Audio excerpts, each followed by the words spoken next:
Hi everyone, this is a video about how useful bollards are, the yellow and the white ones. Let's get into it.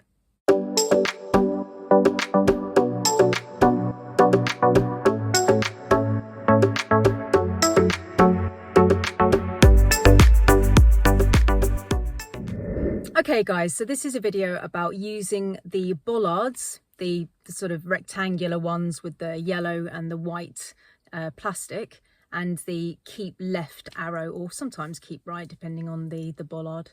They are so useful. When I was training to be a driving instructor, one of the things that my teacher said was, in this drive that we're going to be doing for 10 minutes, please tell me about how many road signs you're going to see on the journey. And I guessed an extremely low amount, way below half of the amount of signs. And it was such an eye-opener. Now, even though this video is not about signs, the reason why I've included that story is because the information that's given to you on the road is unbelievably useful.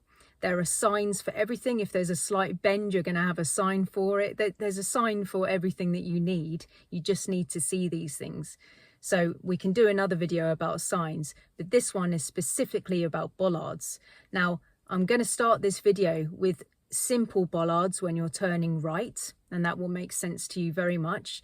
But then bollards when you're using huge complicated junctions, when you go to big cities like London, Birmingham, Bristol, all of those bigger places, when you're at a huge junction that you've never seen before with traffic lights and you're turning right and you just think, where am I going? You need to search for the bollard, because once you see that bollard and it's telling you to keep left of it, you'll know where to drive when you're turning right.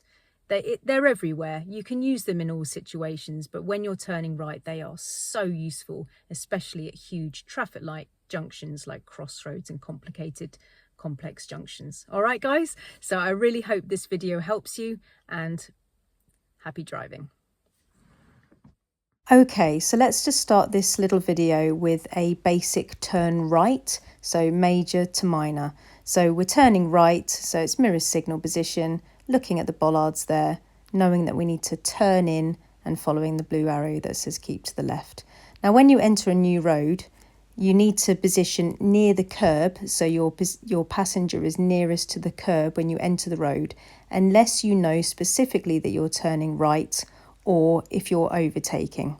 All right, this is another turn right, so it's mirror signal, giving way to oncoming people. There's the bollard to tell me to keep left in the new road, positioning nearest to the curb if there was one immediately. If there was two lanes, I would position on the left unless I knew I was overtaking or turning right again. At the end of this road, there's some bollards to help me to know which side of the road to approach on, so you can see the keep left bollard there, and on the other side of the road, because I'm turning right, you can see the bollards in the new road if you look to the very right of this video now. And then I know that when I go in there, I'll need to keep to the left of that bollard to keep myself on the left and nearest to the curb in the other road. So it's important that your passenger is nearest to the curb, so act as if the curb has got magnets in it. You're always putting your passenger near the curb and presenting yourself to the left in England, because obviously we drive on the left. When we turn right at a junction like this, you look quickly for the bollard, there it is, and then you keep to the left. The curb has got magnets in it, unless you know you're turning right or overtaking. This junction here, we're turning right. I'm in the right-hand lane. As we come up, I'm searching for the bollard in the new road. I can see it there by the traffic lights.